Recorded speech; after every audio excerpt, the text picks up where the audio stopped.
इमानदार, मेहनती र देशभक्तहरूलाई सम्मान गर्दै व्यतिथि, भ्रष्टाचार र अन्याय विरुद्ध हाम्रो निगरानी। यो हो टेलिभिजनको समय चक्रमा यहाँलाई हार्दिक स्वागत छ दर्शकवृन्द। म विक्रम श्रेष्ठ। भारतीय गुप्तचर संस्था रअका प्रमुखको नेपाल भ्रमणले तरङ्ग सृजना गरिरहेको बेला भारतका स्थल सेनाध्यक्ष मनोज मुकुन्द नरवाणेको नेपाल भ्रमण तय भएको छ दर्शकवृन्द।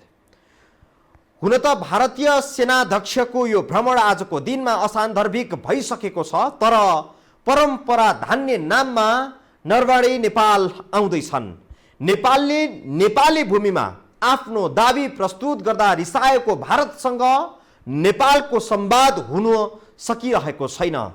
यही परिवेश बीच भारतीय जासुसी संस्थाका प्रमुखसँग प्रधानमन्त्री केपी शर्मा ओलीले भेट गरेपछि तरङ्गित भएको नेपाली राजनीति र विचार समूहका मानिसहरू अझै शान्त हुन सकेका छैनन्। भारतीय जासुस अनि नेपाली प्रधानमन्त्री बीच सीमाकै विषयमा महत्त्वपूर्ण संवाद भएको बताइएको छ, तर आम चासो चाहिँ केही फरक छ। प्रधानमन्त्री केपी शर्मा ओलीले भारतीय गुप्तचर संस्था रिसर्च एन्ड एनालाइसिस विङ्स र का प्रमुख सामन्त कुमार गोयललाई राति 9 बजे गोप्य रूपमा भेट गरेको विषयले नेपाली राजनीतिमा उत्पन्न भएको तरङ्ग अहिलेसम्म शान्त भएको छैन। गोयलसँग प्रधानमन्त्रीले भेटेको कुरा प्रधानमन्त्रीको सचिवालयले सार्वजनिक गर्नु अघि परराष्ट्र मन्त्रालयले गोयलको नेपाल भ्रमणबारे जानकारी नभएको बताएको थियो। जब प्रधानमन्त्री केपी शर्मा ओलीले गोयललाई भेटे र सबै विषयहरू छताछुल्ल हुन थाल्यो, त्यसपछि प्रधानमन्त्रीको सचिवालयले भेटबारे प्रेस नोट जारी गरेको थियो। तर त्योभन्दा अघि नै लुम्बिनी प्रदेशका मुख्यमन्त्री शङ्कर पोखरेलले गोयल भारतीय प्रधानमन्त्री नरेन्द्र मोदीका दूत बनेर नेपाल आएको खुलासा गरेका थिए। जुन कुरा नेपालको परराष्ट्र मन्त्रालयलाई जानकारी थिएन, त्यो कुरा प्रदेशका मुख्यमन्त्रीले थाहा पाइसकेका थिए। गोयल भ्रमणका क्रममा देखिएका श्रृङ्खलाबद्ध घटनाक्रमहरू स्वाभाविक नहुँदा धेरै प्रश्नहरू यसबीच देखा परेका छन्।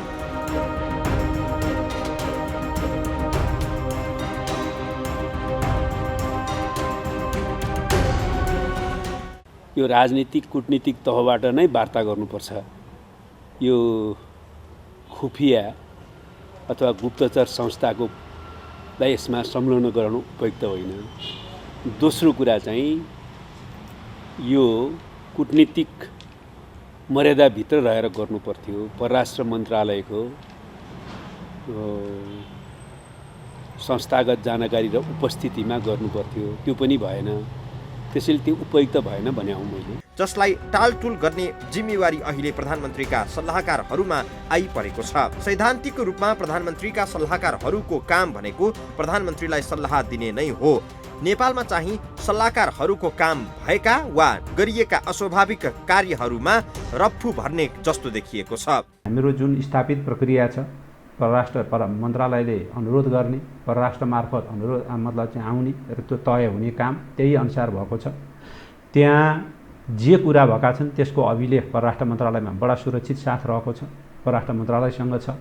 परराष्ट्र मन्त्रालयको कसैले मन्त्रालयलाई थाहा छ, उहाँलाई थाहा नहुन सक्थ्यो, तर मन्त्रालयलाई नै थाहा छैन भन्ने हिसाबबाट जुन प्रतिक्रिया दिनुभयो त्यो उहाँको अलिकति हतारको प्रतिक्रिया थियो। र परराष्ट्र मन्त्रालयमा यो भेटघाटको बारेमा अभिलेख पनि छ। प्रक्रिया जे हाम्रो स्थापित प्रक्रिया हो त्यो प्रक्रिया पुरा गरेर यो भेटघाट भएको छ। रअका प्रमुख भारतीय प्रधानमन्त्रीका दूत थिए भन्ने कुरा प्रधानमन्त्री केपी ओली निकटहरूले दाबी गरे पनि भारततिरबाट भने उनी दूत थिए कि थिएनन् भन्ने कुरा पुष्टि भएको छैन।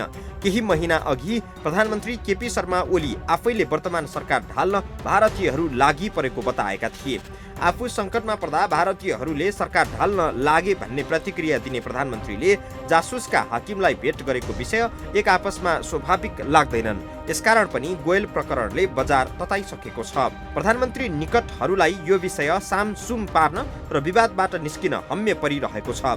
यो कार्य किन पनि बढी आवश्यक छ भने त्यस लगायत भारतीय सेनाका प्रमुख मनोज मुकुन्द नरवाणेको नेपाल भ्रमण तय भइसकेको छ। भारतीय सेना प्रमुख नरवाणे त्यस्ता व्यक्ति हुन् जसले नेपालले कालापानी क्षेत्रलाई आफ्नो देशको भूभाग हो भनेर नक्सा जारी गर्दा चीनको उक्साहटमा नेपालले यो कदम चालेको बताएका थिए।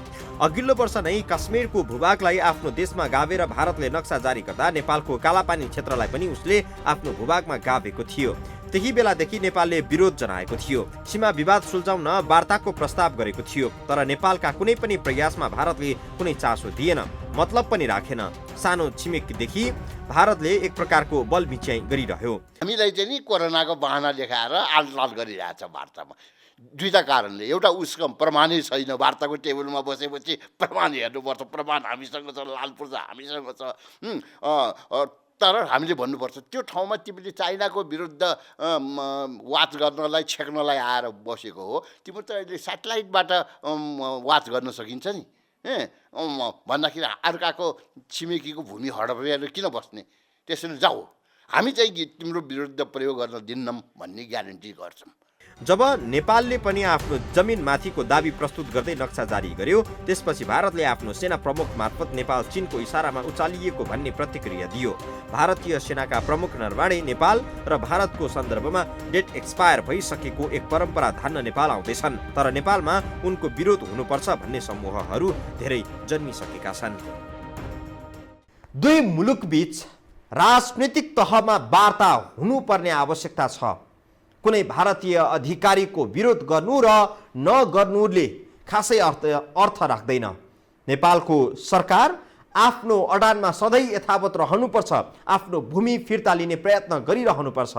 अरूको जमिन माग्दा पाइएला नपाइएला, तर आफ्नो जमिन फिर्ता हुन्छ, यसैमा कुनै शङ्का गरिरहन पर्दैन। तर सरकारले खुट्टा चाहिँ टेक्नुपर्छ दरिलोसँग। विदेशीका अगाडि लम्पसार पर्ने हो भने यस्ता उद्देश्य पूरा हुन सक्दैन।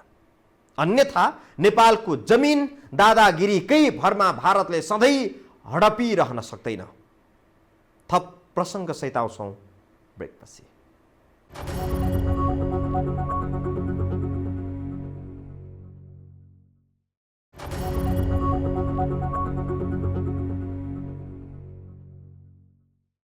कसैले थाहा नपाई सुटुक्क कमिसन बुझ्ने नेताहरू त कति होलान् कति। एउटा प्रिन्टिङ मेसिन खरिद्नै 70 करोड कमिसनको खेल हुँदो रहेछ भने बाँकी त बेहिसाब हुन सक्ला।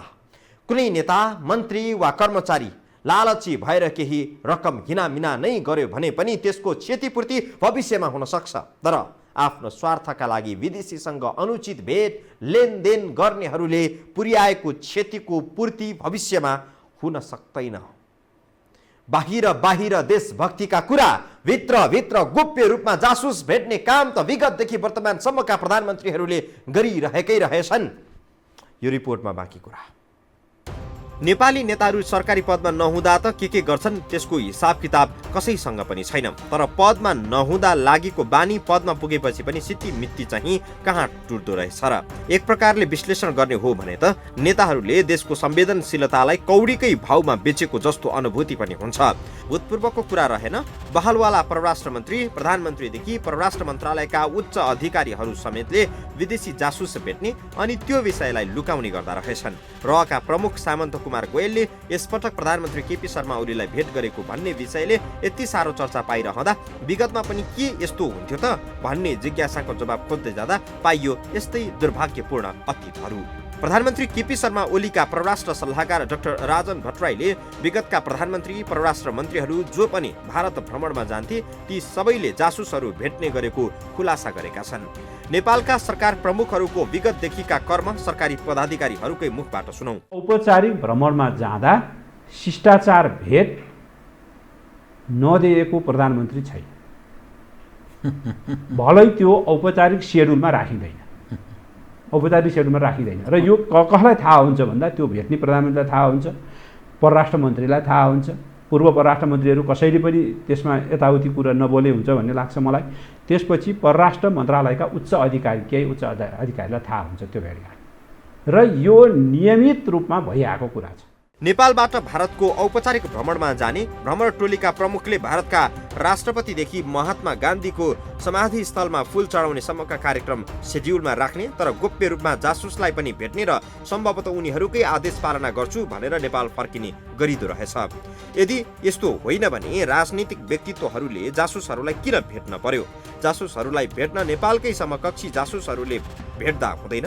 यदि यस्तो भेटलाई स्वाभाविक मान्ने हो भने उनीहरूलाई दिइने शिष्टाचार भेटलाई किन शेड्युलमा राख्ने गरिँदैन त? विगतका प्रधानमन्त्रीहरूले पनि यस्तै अपारदर्शी भेट गर्थे, यसकारण अहिलेका प्रधानमन्त्रीले पनि यस्तै गर्नु भएको हो भन्ने तर्क दिने हो भने पनि राष्ट्रवादी छवि बनाएका प्रधानमन्त्री केपी शर्मा ओलीलाई यो सबै शोभनीय मानिन्न, किनभने उनले विगतका सरकार प्रधानमन्त्री भन्दा आफू फरक र राष्ट्रवादी हुँ भन्ने छवि बनाएका छन्। त्यसमाथि पनि उनी स्पष्ट बहुमत प्राप्त राजनैतिक दलका तर्फबाट 5 वर्षका लागि प्रधानमन्त्री बनेका छन्।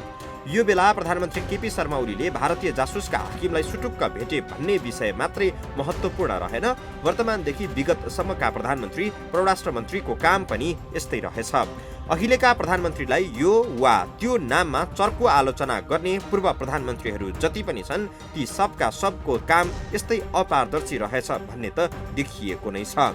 सत्तामा नहुँदा चर्का कुरा गर्ने अनि सरकारमा पुगेपछि गोप्य रूपमा जासुस भेट्ने काम नेपालका यी सबका सब नेताहरूले गर्दा रहेछन्। यदि यस्तो कार्य स्वाभाविक राजनीतिक व्यवहार नै हो भने कसैलाई केही भन्नु छैन। यदि यस्तो होइन भने देशको अस्मितासँग नेपाली नेताहरू किन यस्तो भद्दा मजाक गर्छन्? के यो देश यिनै नेताहरूले आर्जेका हुन् र? होइन भने 3 करोड नेपालीको भावना विपरीत सरकारमा बसेर अपराध र कुकर्म गर्ने अधिकार कसैलाई पनि रहन्न।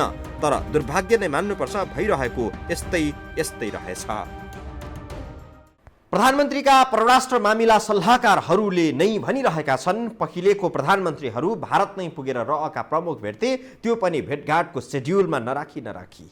उनीहरूले यो गोप्य भन्दा धन्दाका साक्षी परराष्ट्र मन्त्री, परराष्ट्रका उच्च पदस्थ अधिकारीहरू राख्दथे। तर सबैले यस्तो मामिला गोप्य राख्दै आएका थिए। विषय वार कि पार हुनुपर्छ, या त यी सबै कर्म स्वाभाविक र राजनीतिक हुन् भन्नु पर्यो, अन्यथा यो सबै कार्य गर्नेहरू दण्डित हुन पर्छ।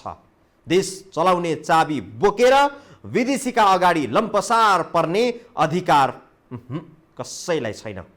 थप प्रसङ्ग सहित आउँछौँ ब्रेकपछि।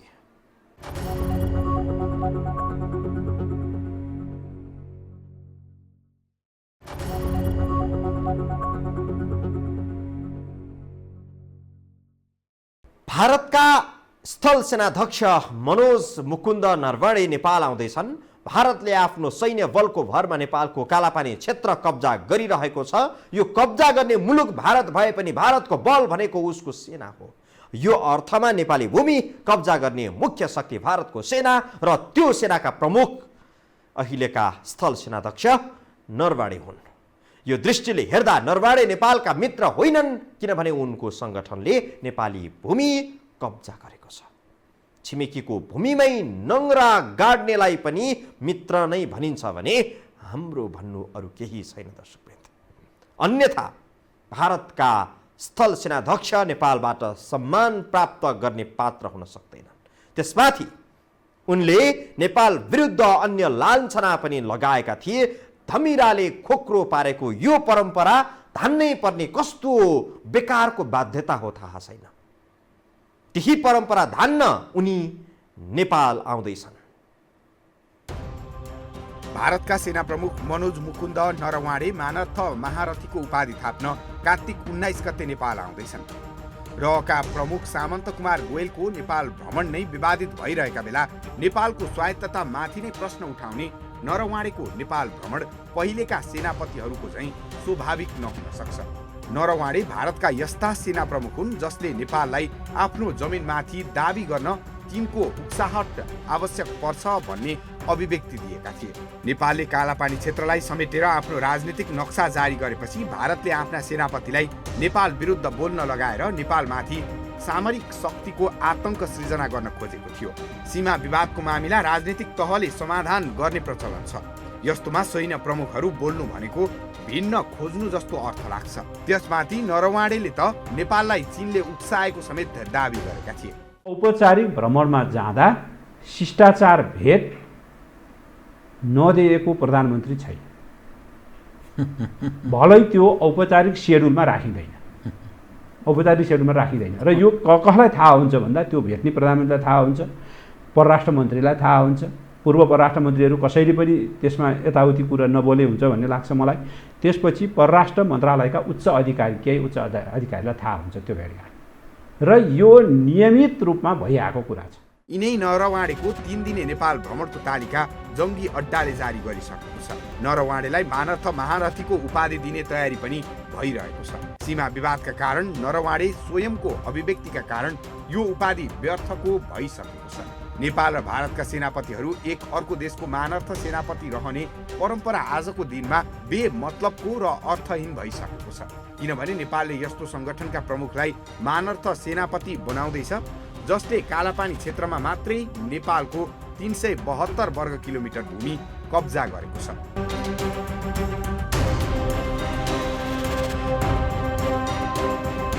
यो बाहेक पनि तराईका धेरै ठाउँमा यही शक्तिले नेपालको भूभाग मिचेको छ। हाम्रो जुन डिस्प्युटेड टेरिटोरीहरू छन् त्यो पनि अब इन्डियाबाटै सुरु भएको काश्मीरको समस्यालाई लिएर उहाँहरूले त नक्सै नेपालको त्यो चाहिँ डिस्प्युटेड टेरिटोरीलाई पनि आफ्नो नक्सामा हालिदिनु भयो।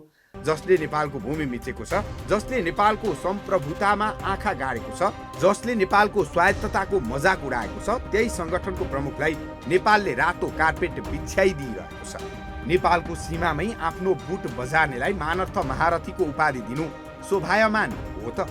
यसकारण नेपाल र भारतका सेनापति एक अर्को देशका मानर्थ सेनापति हुने परम्परा अब असान्दर्भिक र बेकारको भइसकेको छ।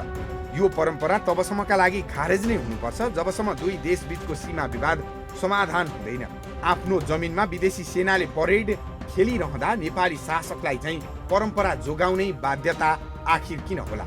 यस्तो बेकारको परम्परा जोगाउने नाममा नरवाणे नेपाल आउँदैछन्। नेपालले पनि उनलाई स्वागत गर्दैछ। मान बिनाको मानर्थ महारथीको उपाधि लिएर आखिर के गर्ने होला त? तर पनि परम्पराको मोह यति धेरै देखियो कि मानौ यो पूरा नगर्दा आकाश नै खस्छ वा धरती नै फाट्छ। नरवाणेको नेपाल भ्रमण परम्परा कायम राख्ने तहमा मात्रै सीमित हुने र यसको अरू कुनै अर्थ नहुने सरकारी पदाधिकारीहरू बताउँछन्। भइरहेको कुरा छ, यसमा कुनै मतलब चाहिँ तात्विक रूपमा यसले अर्थ त राख्दैन नदिँदाखेरि र दिँदाखेरिमा भन्ने कुरालाई ध्यानमा राखेर सरकारले चाहिँ सहमति जनाएको भन्ने मैले बुझेको छु। नेपालको कालापानी क्षेत्रमा सैनिक राखेर कब्जा गर्ने काम भारतले धेरै वर्षदेखि गरिरहेको थियो। त्यो अवैध र घटिया कामलाई उसले गत वर्ष कश्मीर गाभ्ने प्रक्रियासँगै औपचारिकता थियो। अर्थात् नेपालको कालापानी क्षेत्रलाई पनि भारतले आफ्नो नक्सामा राख्यो। पहिले सेना उतारेर जमिन कब्जा गर्यो, त्यतिले नपुगेर नेपालको जमिनको नक्कली पूर्जा पनि बनायो। भारतले बनाएको त्यही नक्कली पूर्जाको विरोध गर्दा भारतले नेपालको आवाज सुनेन। त्यसपछि नेपालले आफ्नो पूर्ण नक्सा जारी गर्यो। नेपालले नेपालकै भूमिमा मेरो हो मात्रै भनिदिँदा भारत अहिले रुष्ट छ। तर त्यही भारतका सेना प्रमुखलाई नेपालले रातो कार्पेट बिछ्याएर मानर्थ महारथीको उपाधि दिँदैछ। नेपालले आफ्नो जमिन माथिको दाबी पेश गर्दा पनि रिसाउने छिमेकीसँग संवाद टुटेको छ। टुटेको संवाद खोज्न पनि नरवाणेको भ्रमण अर्थपूर्ण हुने केही विज्ञहरूको भनाइ छ। तर केहीले भने नरवाणेको नेपाल भ्रमण नेपालकै नाडी छाम्ने कुत्सित मनसायबाट प्रेरित हुन सक्ने अनुमान गरेका छन्। तपाईको विचार बुझ्ने, तपाईँ कुन हिसाबबाट चलिराख्नु भएको छ, तपाईँको विचार के छ र यसले भविष्यमा के इम्प्याक्ट पार्छ भन्ने त्यो नाडी छाम्ने भन्छ नि, नाडी छाम्ने पल्स, फिलिङ द पल्स, त्यो हिसाबले पनि आएको। नेपाल र भारत बीच 1950 मा भएको असमान सन्धिपछि मानर्थ महारथीको परम्परा बसालिएको थियो। मित्र राष्ट्र हुँ पनि भन्ने बेला बेला नाकाबन्दीको डन्डा पनि बसाउने भारतले 45 सालमा नाकाबन्दी लगाउँदा त्यो वर्ष मानर्थ परम्परा बिथोलिएको थियो। जसले सीमामित छ उसैलाई सम्मान, यो अलि असुहाउँदो परम्परा देखियो। नेपाल र भारत बीच सीमा विवाद समाधान नभएसम्मका लागि यो अशोभनीय, असान्दर्भिक र बेकारको परम्परा स्थगित गर्न मिल्दैन। मिल्छ भने स्थगित गरौँ। यो गम्भीर सोच्ने समय हो। दर्शकवृन्द, आजलाई समय चक्र यति नै। समय चक्रका साथै यस टेलिभिजनका सम्पूर्ण समाचार बुलेटिन कार्यक्रम यो हो टेलिभिजन.com, यो हो खबर.com, युट्युब र फेसबुकमा पनि पढ्न र हेर्न सक्नुहुनेछ। मोबाइलमा यो हो टिभी एप डाउनलोड गरी हामीलाई प्रत्यक्ष हेर्न सक्नुहुनेछ। बिदा दिनुहोस्। नमस्कार।